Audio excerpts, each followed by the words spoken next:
Welcome back to the deep dive. We're doing something a little different today. Usually we're talking about what things cost, inflation, interest rates, the price of eggs. But today I want to talk about maybe the most dangerous price point in the entire Oh, universe. that sounds dramatic. It is. It's a price point that seems to just short circuit the human brain. It turns rational decision making into a pile of mush and Hmm. it can destroy relationships faster than you can say, keep the change. We're Yeah. talking about the price of zero. We're talking about free. It's such a fascinating place to start because, intuitively, zero just sounds like the best possible price, the ultimate deal. Right. It's the goal. We're hardwired to seek efficiency, to conserve our resources. Mm. So getting something for nothing should be the absolute ultimate win for, any biological organism. But the research we have in front of us, and a lot of this is drawn from behavioral economics, particularly the work of Dan Ariely, it suggests that free isn't just a discount. It's not just a number on a scale. Exactly. It's not just one step down from 1 cent. It's an emotional hot button that fundamentally changes the physics of how we think about a transaction. Okay, that's a bold claim. You're saying zero isn't just 1 cent less than 1 cent. You're saying it's a completely different category of existence. Precisely. The analogy I like is water. Think about it. At 33 degrees Fahrenheit, water is a liquid. Yeah. It behaves in a certain predictable way. Sure, it flows. Right. But you drop it just 1 degree to 32, and it becomes ice. Yeah. It's a phase change. The material is the same, H2O, but its properties are totally different. And that's what happens to our psychology when a price hits zero. That's the argument. Hmm. We're going to look at how this phase change creates two very distinct worlds that we all live in all the time. The social world and the market world. And more importantly, the absolute chaos that happens when we forget which world we're standing in.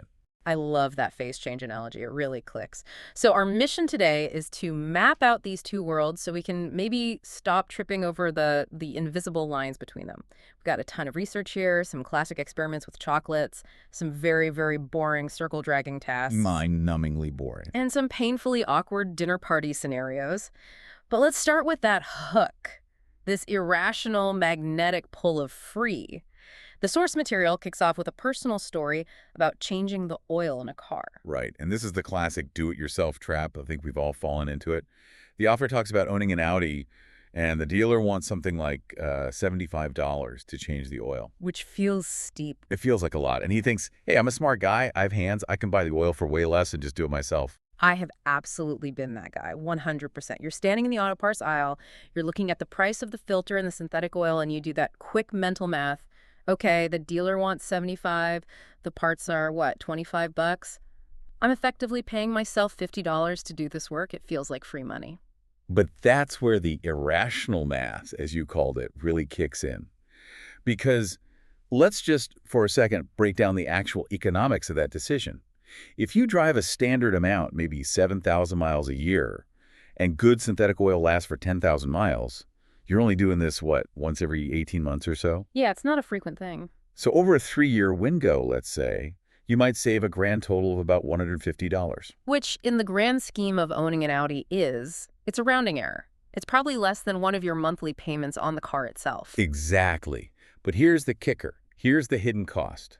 To save that money, you have to drive to the store, find the right parts, buy the supplies, get home, crawl under the car, get covered in grease. You risk stripping a bolt. Oh, the worst. Then you have to dispose of the old oil properly, which is a whole nightmare in itself, and then clean everything up. If you valued your time at even a modest hourly rate, you're almost certainly losing money on the deal. So why do we do it? Why does it feel so smart in the moment? I think you said it earlier. It's because that $75 of the dealer is a pain point. It's a concrete loss. It is. You have to take out your credit card. You Yeah. see the money leaving your account. But your time, on the other hand, well, it feels infinite. It feels free. Yeah, I don't get a bill from myself for a wasted Saturday afternoon. Exactly. You've just hit on a core concept called mental accounting. We put money and time into completely different mental buckets. Money is a scarce resource that we track, pretty carefully. Time, ironically, is our most scarce resource. We can never get more of it, but we treat it like it has zero value when we're in what you could call saving mode.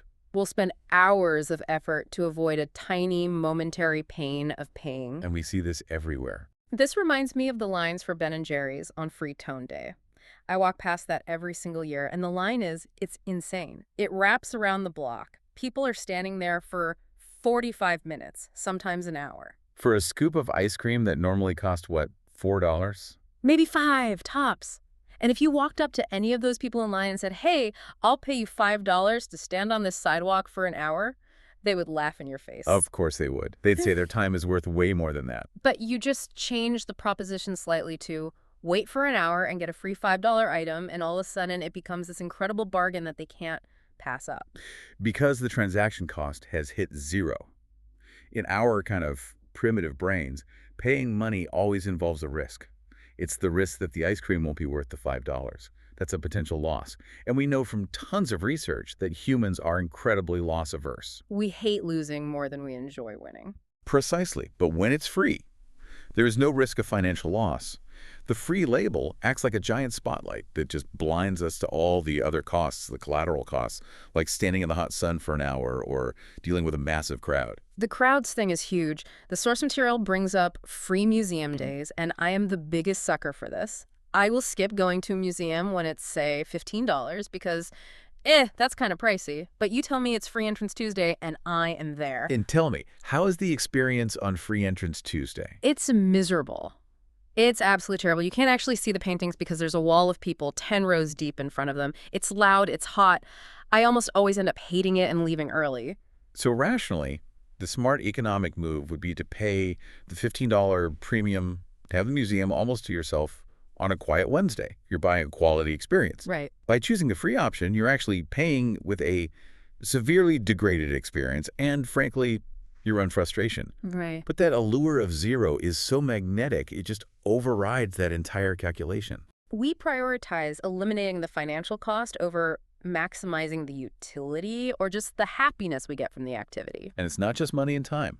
The source brings up calories, the zero-calorie effect. Right. This is the I'll have a Diet Coke with my large pizza logic. It's what psychologists call a health halo.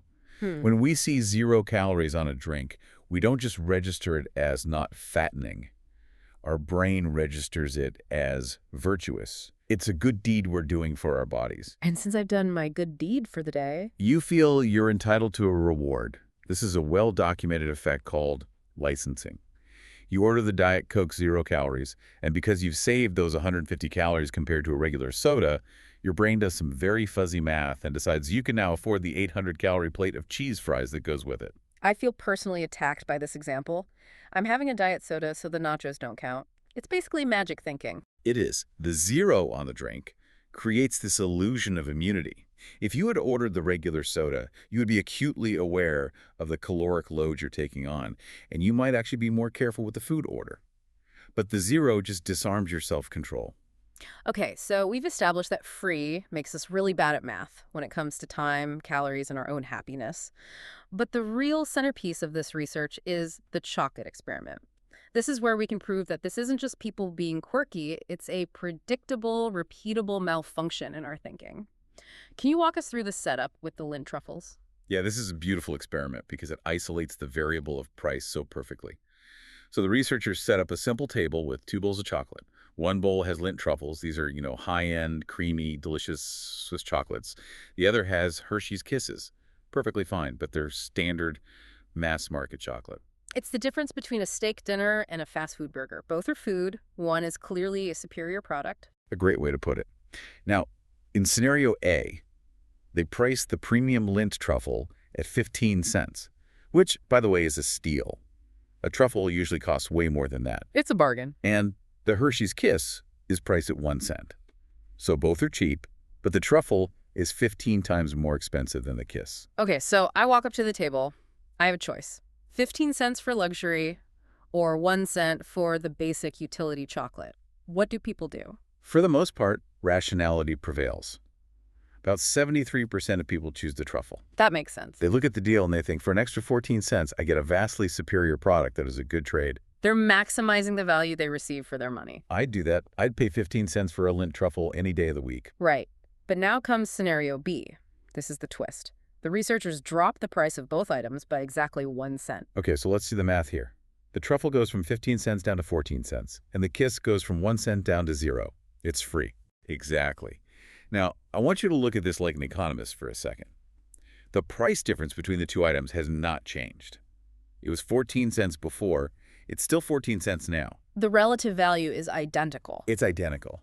So if you preferred the truffle before, you should logically prefer it even more now because it's a penny cheaper than it was a minute ago. But I have a strong suspicion that's not what happens. It flips completely upside down. The number of people choosing the truffle just crashes. And the Hershey's Kiss selection skyrockets. Now, something like 69% of people grab the free kiss and completely ignore the truffle. Why? I mean, seriously, why? It's just a penny. Why does that single penny, that 1 cent drop, change the entire architecture of the decision? Because we're now dealing with the psychology of affect or emotion.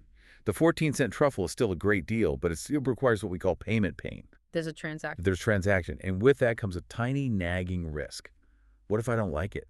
Then I've wasted 14 cents. It's a micro loss. And the free kiss. The free kiss has zero friction and zero risk. There is literally no scenario where I lose. Even if the chocolate is just mediocre, I haven't lost a thing.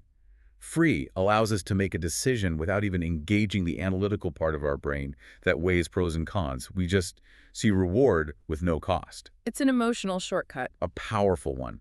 We're willing to trade a better product for a worse product just to avoid the tiny cognitive load of making a value judgment. That concept of friction is so interesting.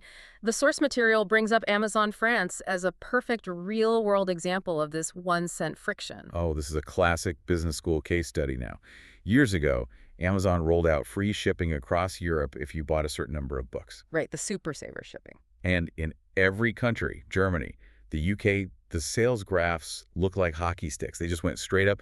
People were literally adding extra books they didn't even want to their carts just to hit that free shipping threshold. Except in France. Except in France. In France, sales were flat. The executives were just baffled. They're thinking, do the French hate books? Do they hate Amazon? What is going on? They dug into the code and they found the problem. In France, the program had been set up so that shipping wasn't actually free. It was reduced to 1 franc. At a time, that was about 20 cents. 20 cents, that's nothing. That is basically free. To a wallet, it's negligible. But to the brain, it's a brick wall. 20 cents means I still have to agree to a charge. I still have to process a loss of money, however small. It is still a commercial transaction. It's friction. It is. So Amazon changed it to 0 actual true free shipping, and overnight, France's sales chart looked exactly like the rest of Europe's. Sales just exploded. That is just wild. It implies that the psychological gap between 20 cents and 0 is bigger than the gap between, say, $20 and 20 cents. I think that's absolutely right. 0 is a singularity. It's a different place. It removes the barrier to entry entirely. Okay, so free is a powerful drug when we're shopping. But the second part of this deep dive is where things get really, really sticky. It's not just about buying stuff. It's about how money, or the lack of it, defines our actual relationships. We're moving into the social norms versus market norms territory. This is really the core framework that explains so much of our irrational behavior. It helps us understand why a Thanksgiving dinner can turn into a total disaster. We have to understand that we are all operating in 2 simultaneous worlds. First, you have the social world. Okay, paint me a picture of the social world. What does that look like? The social world is warm, it's fuzzy, it's built on long-term relationships, and a kind of vague reciprocity. Like, I help you move a couch. Exactly. If I help you move a couch, I don't hand you an invoice for 3 hours of manual labor at the end of the day. But there is a general unspoken understanding that we're friends, and maybe in a month you'll help me fix my fence, or you'll buy the first round of beers next time we go out. The timeline is open-ended. The timeline is open-ended. And the exchange is not dollar for dollar. It's effort for relationship. It's about community. And then there's the other world, the market world. The market world is sharp-edged, it's precise, it's transactional. You give me the service, I give you $50. The moment the money changes hands, our relationship, at least regarding that transaction, is over. We're even. No lingering debt. No fuzzy obligation, no lingering debt. It's all about efficiency, self-interest, and clear terms. And the problem, as you said, is crossing the streams. Yes. When you apply market norms to a social situation, or just as bad, social norms to a market situation, you get a conflict. You get misunderstandings. Let's use the Thanksgiving disaster scenario from the book. This is such a visceral example. I want everyone listening to really picture this. You're at your mother-in-law's house. It's Thanksgiving. The turkey is perfect. The wine is great. The kids are happy. It's the absolute definition of a social gathering. Everyone is operating on social norms. We're here because we love each other. The food is a gift of love and of labor. It's not a product. Okay, so dinner ends. It was incredible. You stand up, you pat your stomach, you pull out your wallet, and you say, Mom, that was just fantastic. The turkey was moist, the stuffing was savory. I did a quick calculation of the cost of the ingredients plus your labor at a fair market rate for a chef. Here's $300, please. Keep the change. Just hearing you say that out loud makes me physically cringe. But why? In the market world, paying someone $300 is a huge compliment. It's acknowledging their skill and their value. But you're not in the market world. You're in her dining room. In the social world, offering money is a profound insult.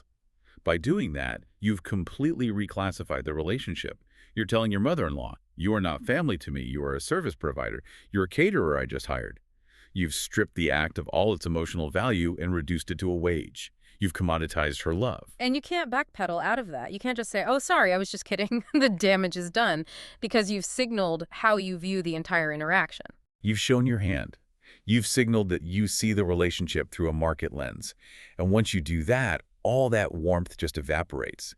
The social norms of, forgiveness and patience and affection, they just disappear. We see this in dating all the time. The whole dating economy is basically a minefield of trying to keep these norms separate. It's the ultimate balancing act, isn't it?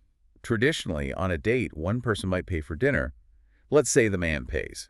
Now, this is a market act money is literally going to the restaurant, but it's serving a social purpose. It's a gesture. It's a gesture. It's a signal of care or of inability to provide or just plain generosity as part of a social script. But he has to be so careful not to mention the actual money. Oh, absolutely. If at any point he says, I really hope you like this steak, it cost me $50, the romance just dies on the spot. Why? Because he's implying a trade. He's implying a trade. I bought the steak, now you owe me something. Affection, a second date, whatever. He's turned courtship into a transaction. He's violated the social illusion that the evening is about connection, not commerce. There's that Woody Allen quote in the sources, the most expensive sex is free sex. It's getting at the same idea, right? It is. It's about the hidden social costs and obligations that come when things aren't clearly defined by market terms. So it's interesting because we instinctively know this stuff. We know not to mention the price tag on a date. But we often make mistakes in the other direction, especially when we try to get people to do work for us. This leads us right into the price of effort experiments. And this is where it gets really strange because we see that free, or the absence of payment, can actually be a more powerful motivator than money. You're talking about the circle dragging study. The circle dragging study. Yeah, set the scene for us. This sounds thrilling. It's the opposite of thrilling. Participants sit at a computer. A little circle appears on the left side of the screen and a square appears on the right. They have to use the mouse to drag the circle into the square. And then another one appears. Then another one appears. And they do this over and over and over again for 5 minutes. It is designed to be mind-numbingly boring. It is the definition of a pointless task. Okay, so they split the people into 3 groups. 3 groups. Group 1 is the high-pay group. They're told they'll get $5 for doing this. And in the context of a 5-minute task in a psychology lab, that's pretty decent money. Yeah, that's prorated to $60 an hour. Not bad at all. And they were motivated. They dragged an average of 159 circles. They worked for the cash. Okay, that's our baseline. 159 circles. What about group 2? Group 2 is the low-pay group. They were offered 50 cents. 50 cents for 5 minutes of that? That feels kind of insulting. It is. And the results showed that. They only dragged an average of 101 circles. They basically did the bare minimum. They looked at the 50 cents, they did the market calculation in their head, and they decided, my time is worth more than this. Makes sense. So now, the interesting one. Group 3, the no-pay group.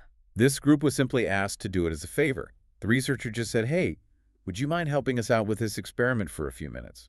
No money was mentioned at all. Now, hold on. If we follow the logic from Group 2, where low pay meant low effort, then no pay should mean no effort at all, right? 50 cents but 101 circles. 0 cents should buy 0 circle. That would be the rational market prediction. But that's not what happened. The free group, the group doing it as a favor, dragged an average of 168 circles. Whoa, wait a minute. They worked harder than the people who are getting paid $5. They did, by a small but statistically significant margin. This is the raw power of social norms. How do you explain that? When you offer someone 50 cents, you anchor them firmly in the market world. They evaluate the task based on the wage. Is this a good deal for my time? The answer is clearly no. But when you offer zero, when you ask for a favor, you anchor them in the social world. They evaluate the task based on their identity and their desire to help. Yeah. Am I a helpful person? Yes. Do I want to help this nice researcher out? Sure. They work hard because of altruism and social pride, not for financial gain. This basically explains the entire open source software movement. It explains Wikipedia. People pour thousands of hours into building these incredible things for free. If you offered them 50 cents an hour to write code for Linux, they would quit on the spot. Absolutely. Market money, especially small amounts of it, has a bizarre effect. It cancels out social motivation. There's a fascinating real-world story about the AARP and a group of lawyers that illustrates this perfectly. Oh, right, the Legal Services for Retirees program. That's the one. So the AARP approached some lawyers and asked if they would be willing to offer their services at a highly discounted rate to needy retirees. They suggested a rate of about $30 an hour. Okay, for a lawyer who might normally bill at $400 or $500 an hour, $30 it's less than their overhead. It's basically nothing. The lawyers, by and large, said no. They were insulted. They looked at the $30 and thought, I am a $400 an hour lawyer? Working for $30 is beneath me. It was a market proposition, and it was a really bad one. So the program manager, being clever, changed the ask. He went back to the same lawyers, Wow. and he asked them if they would be willing to do it for free, pro bono. Ah, The lawyers overwhelmingly said yes, that is just incredible. They won't do it for $30, but they will happily do it for $0. because $30 is a market price that signals you're cheap. But $0 is a social signal that says you are a generous, noble professional giving back to your community.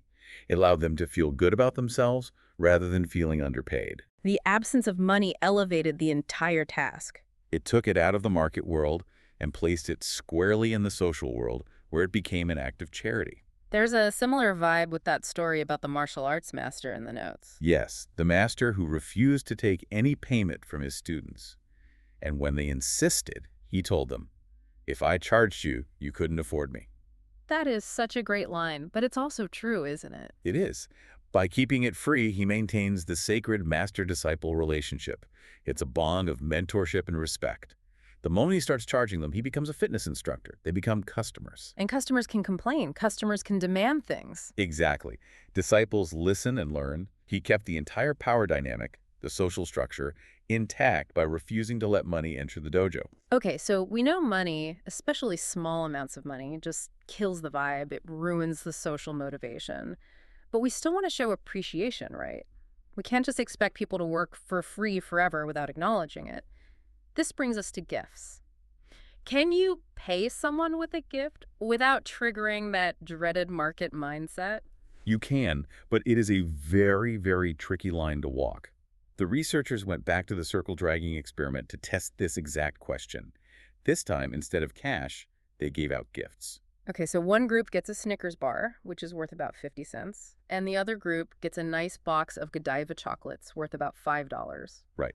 The values of the gifts mirror the cash values from the first test. And based on the cash experiment, you would predict that the Snickers people would slack off, right? Because they're getting the low-value reward. That's the prediction.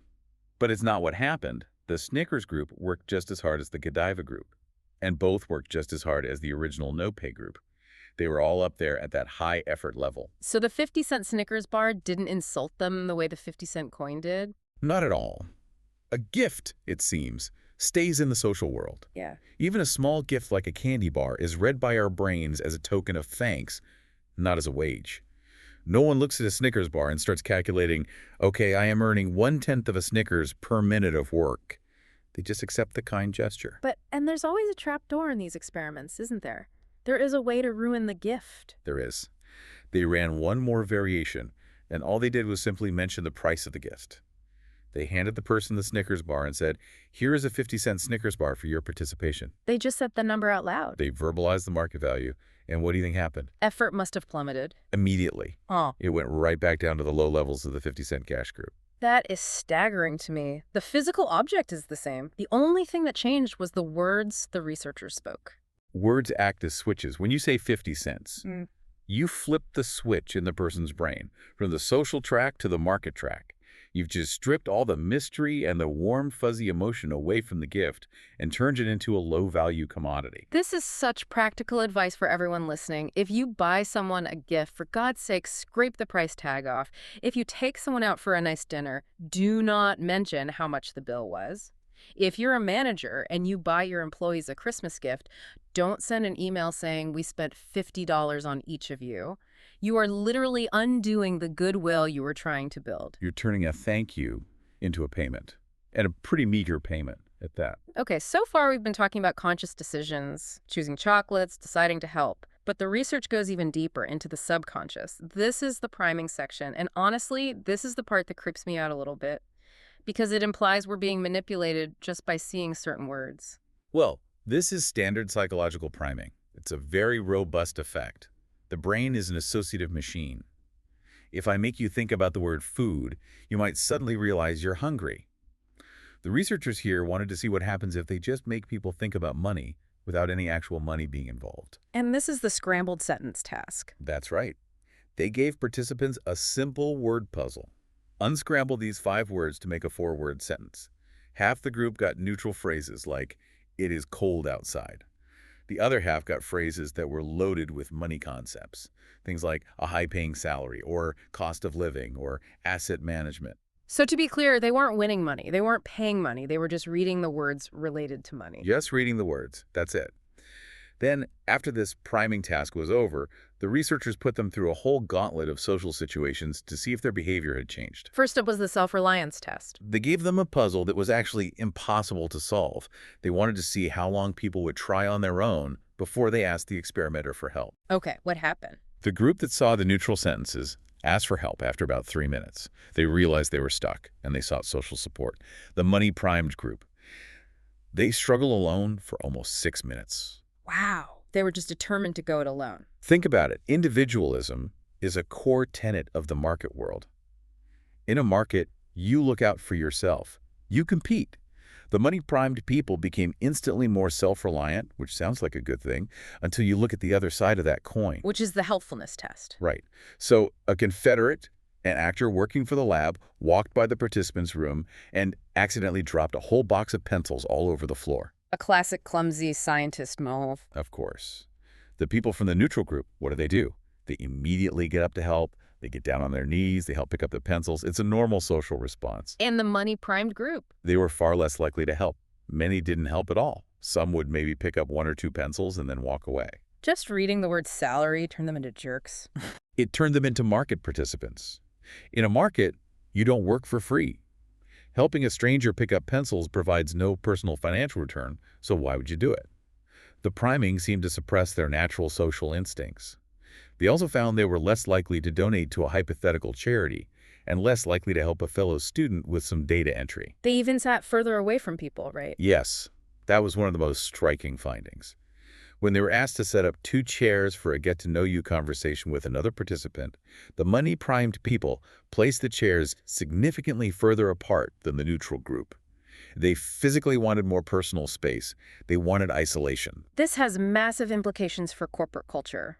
If you walk into an office and there are stock tickers on the wall and every meeting is about bonuses and quarterly earnings, you are priming everyone in that building to be less helpful and more isolated. You're creating a culture of individualism. If you constantly prime the market mindset, you can't be surprised when teamwork and collaboration collapse. You can't just shout "collaborate" at people while flashing dollar signs in their faces. The brain sees the dollar signs and shuts down the collaboration center. This brings us to what might be the most depressing, but probably the most important part of this whole deep dive, the irreversibility of all this. We've established that market norms and social norms are like oil and water. But what if you mess it up? Can you fix it? The infamous daycare study says, probably not. Yes, the famous Israeli daycare experiment. This is a powerful cautionary tale for any policymaker, manager, or, frankly, parent who tries to solve a social problem with a market solution. Okay, so the problem is a universal one. Parents are sometimes late picking up their kids from daycare. Right. The daycare closes at 4:00 p.m. But parents show up at 4-point risk from 4.15. The teachers are stuck. They Yeah. can't just leave a child there. It's rude. It's an inconvenience. And initially there was no fine for this, so what was the deterrent? What kept parents from being late all the time? Social pressure. Guilt. That's it. You know the teacher wants to go home to her own family. You have to face her. She looks tired. You apologize profusely. I am so, so sorry. The traffic was terrible. That social debt, that feeling of guilt was the only deterrent. And it worked reasonably well. Most parents tried to be on time. It did, but reasonably well isn't perfect. So the daycare, thinking like economists, decided to get tough. They introduced a fine. They said, okay, if you are more than 10 minutes late, you will now pay a fine. I think it was something like $3. A small but noticeable amount. Now, Standard Economic Theory 101 predicts that if you increase the cost of a behavior, if you make it more expensive to be late, the behavior will decrease. That's deterrence theory. Exactly, that's the rational expectation. But what happened was the precise opposite. Lateness didn't go down. It shot up. Yeah. It nearly doubled in a short period of time. Why? Why on earth would people do more of the very thing they're now being punished for? Because the fine didn't act as a punishment. It acted as a price. Before the fine, being late was a moral failing. You were a bad, inconsiderate person. After the fine, being late was simply a service you could purchase. For $3, I can buy an extra 20 minutes of childcare. That's a bargain. I can finish my meeting. That's exactly how parents started thinking. The guilt completely evaporated. The transaction shifted from the social world, don't inconvenience the poor teacher, to the market world. I am paying the teacher for her overtime. The parents felt no remorse at all because they were paying for the privilege. So the daycare realizes this is a total disaster. The teachers are miserable. The parents are later than ever. So they say, okay, we made a mistake. We are canceling the fine. No more $3. We're going back to the old system of relying on your goodwill. And this is the Humpty Dumpty moment of the story. Because when they removed the fine, lateness did not go back down to the original levels. In fact, it stayed at the new high level and even drifted slightly higher over time. Wait, so now it's free to be late again, and they're still just as late. Why didn't the guilt come back when the price was removed? Because you cannot simply reinstall a social norm once you have demolished it with a market norm. The parents didn't revert to thinking, oh, I should be a good citizen again. Their mindset had been permanently shifted. They now thought, oh, wonderful, the daycare has reduced the price of being late from $3 to $0. Overtime is now free. That is terrifying. It means once you introduce money into a social relationship, you can crowd out the moral obligation, and you can't just put the toothpaste back in the tube. That's the crowding out effect in a nutshell. Market norms crowd out social norms. And what this study shows so brutally is that social norms are incredibly fragile. They can take years to build trust, community, shared values, but they can be destroyed in an instant with a price tag. And once they're gone, they're usually gone for good. This has to be a massive wake-up call for businesses. We see companies trying to play the "we're all family here" card all the time. Oh, constantly. Like a good neighbor, State Farm is there. You're in good hands with Allstate. Companies are desperate to build these warm, fuzzy social relationships with their customers. And why is that? Because friends are loyal. That's the whole game. If we're friends, you won't leave me just because the bank down the street offers an interest rate that's 0.1% better. You'll stick with me because of the relationship. It creates a powerful buffer against pure market competition. But the daycare study suggests this is a really dangerous game to play. It is extremely dangerous. Because if you market yourself as a friend, then you have to act like one. And friends don't charge their friends junk fees. Right. Imagine a bank that sends you birthday cards and the tellers all know you by your first name.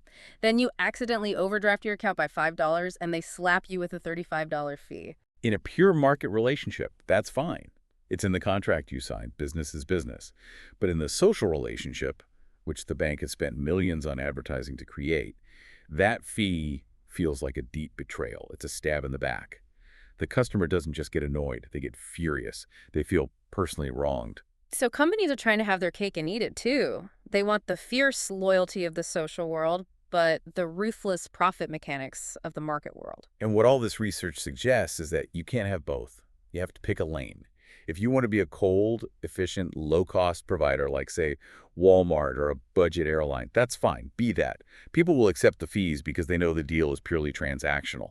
But if you want to be a partner or a neighbor, you have to be willing to forgive and forget. You have to be willing to waive a fee when your friend makes an honest mistake. You can't just switch masks whenever it's convenient for your bottom line. This applies so directly to the workplace, too. I feel like the whole modern concept of acting your wage is a direct result of this confusion. It absolutely is.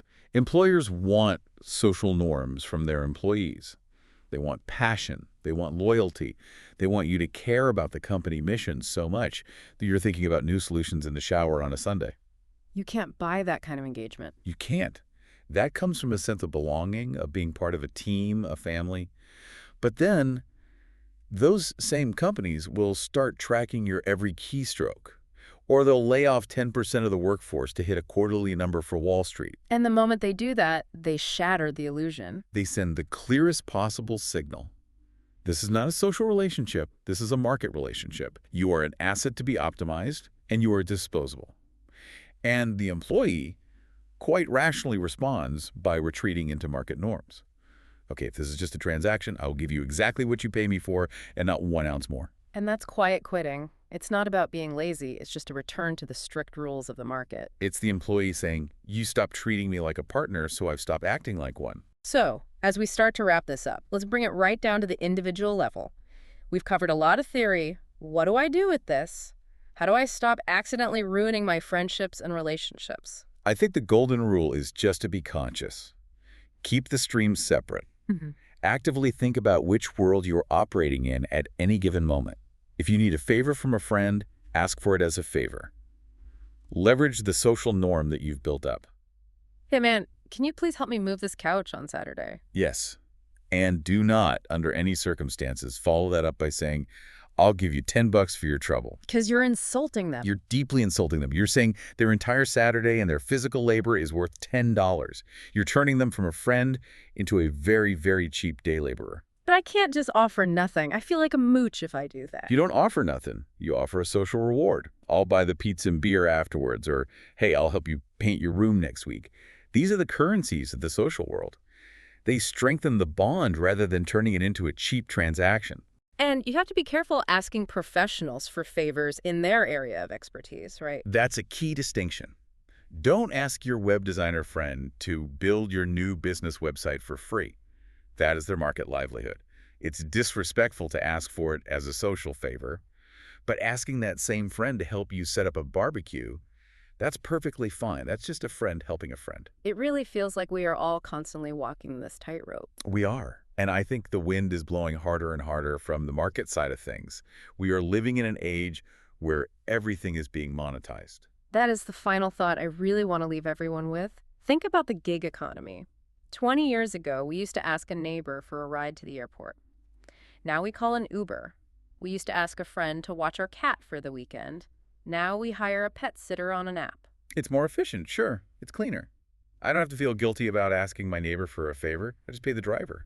The transaction is clean. But what are we losing in the process? We might be losing the glue. Social favors create friction, yes, but that friction is often what binds a community together. The sense of mutual obligation, the I owe you one, that's the very fabric of friendship and neighborliness.